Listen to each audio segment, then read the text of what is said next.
हिना चंद्रा जी को हम आमंत्रित करते हैं क्योंकि आप एक बहुत ओजस्वी वक्ता हैं और आपको आज का जो दिन है उस विषय पर आपको बोलना भी है। समय तो निकल गया है लेकिन हम आपसे आग्रह करेंगे कि आप अपनी बात रखिए। डॉक्टर हिना चंद्रा जी। बहुत बहुत धन्यवाद। सर्वप्रथम चूंकि वक्त नवरात्र का है, समस्त नारी शक्ति को मेरा सादर नंदन और अभिनंदन है। मंच पर आसीन हमारी ब्रह्म कुमारी की मीना दीदी, यहाँ बैठी हमारी मेयर साहिबा प्रीति गुप्ता छोटी बहन स्वरूपा है, और हमारे ठीक बगल में Shashikala madam an eminent administrator और हमेशा से एक अभिभावक की तरह हमारा मार्गदर्शन करती आई हैं।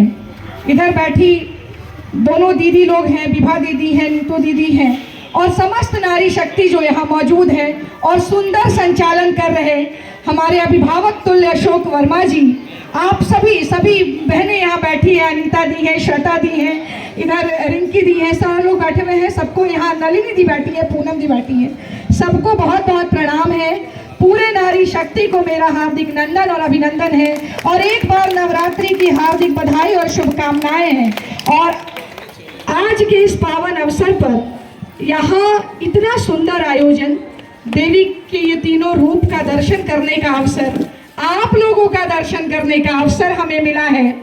इसके लिए मैं समस्त आयोजन मंडली का खासा आभार प्रकट करती हूँ कि आपने मुझे ना बुलाया होता तो इतने लोगों के दर्शन करने का अवसर हमें नहीं मिला होता।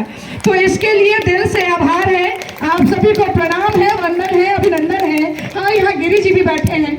मैं क्षमा प्रार्थी हूँ, आपका नाम मैंने नहीं लिया, असल में महिलाओं की बातें हो रही है ना, इसलिए पुरुषों को भूल गई थी, लेकिन भूलना नहीं है। पुरुष और महिला जो है गाड़ी के दो पहिए के समान है, पूरक है।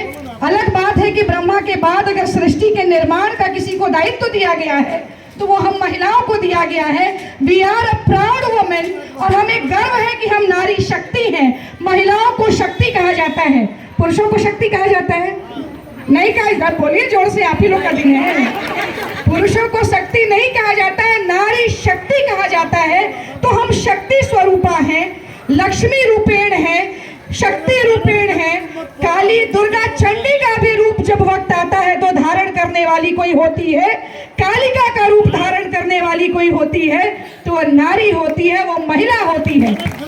लेकिन समस्या कहाँ आता है, बहुत सारी बातें सुनने को मिली है। कहते हैं, ये कहा भी गया है, हमारे वेदों और पुराणों में भी कहा गया है कि जहाँ नारी का वास होता है वहाँ ईश्वर का वास होता है। तो आप खुद सोचिए कि विडंबना कहाँ है। आधी आबादी कहे जाने वाली हम नारियां, कहाँ कहाँ हमें परेशानियां होती हैं।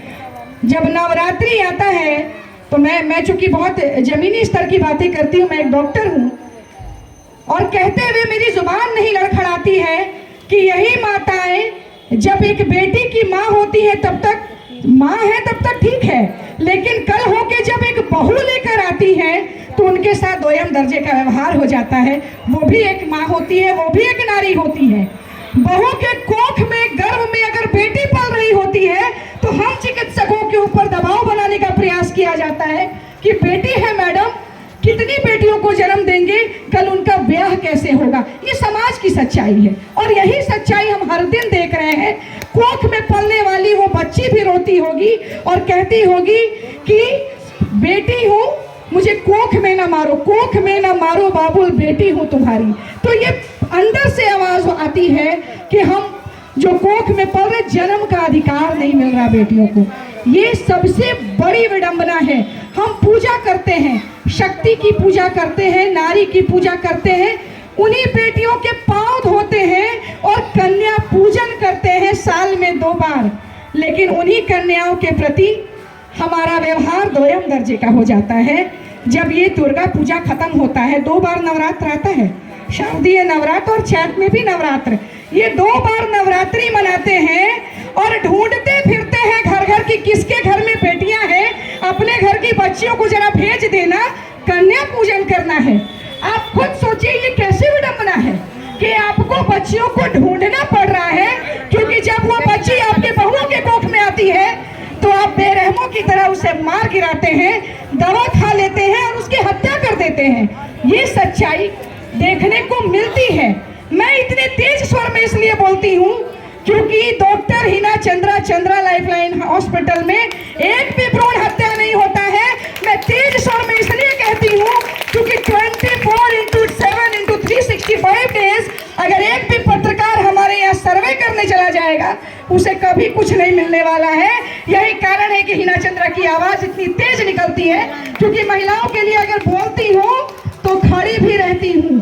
कितनी बच्चियों की जान बचाई है ये कहकर, समझाकर कि अगर उस बेटी को मारना है तो मुझे दे दो, ईश्वर ने मुझे बेटी नहीं दिया, मुझे सिर्फ 2 बेटे हैं। इस बात की तकलीफ भी है क्योंकि बेटी मेरे घर में नहीं है, तो इस बात का दुख होता है। हमें लगता है कि किस प्रकार उस लड़की को मार डालते हैं। अरे भाई, ऐसे करके बेटियों को मारोगे तो उन बेटों के लिए बहुएं कहाँ से लाओगे, ये भूल जाते हैं। दहेज लेते वक्त देखिए इतना बड़ा बड़ा डिमांड आता है कि बहू है तो बहू को, बेटा को पढ़ा दिया, अच्छे पद पर ले गए, हर पद का एक रेट तय हो जाता है। IAS बना दिया, उसका अलग रेट, डॉक्टर बन गया उसका अलग रेट, इंजीनियर बन गया उसका अलग रेट। बेटों को जन्म देके पढ़ाया नहीं, उसको कैश करने के लिए पढ़ाया। ये विडंबना हमारे समाज में है, तो इसको बदलने की आवश्यकता है, इस मानसिकता को बदलने की आवश्यकता है। और कोई कहेगा कि हम ही शुरुआत करें, हम ही क्यों, समाज में मेरे रोकने से रुक जाएगा क्या? तो याद करें वो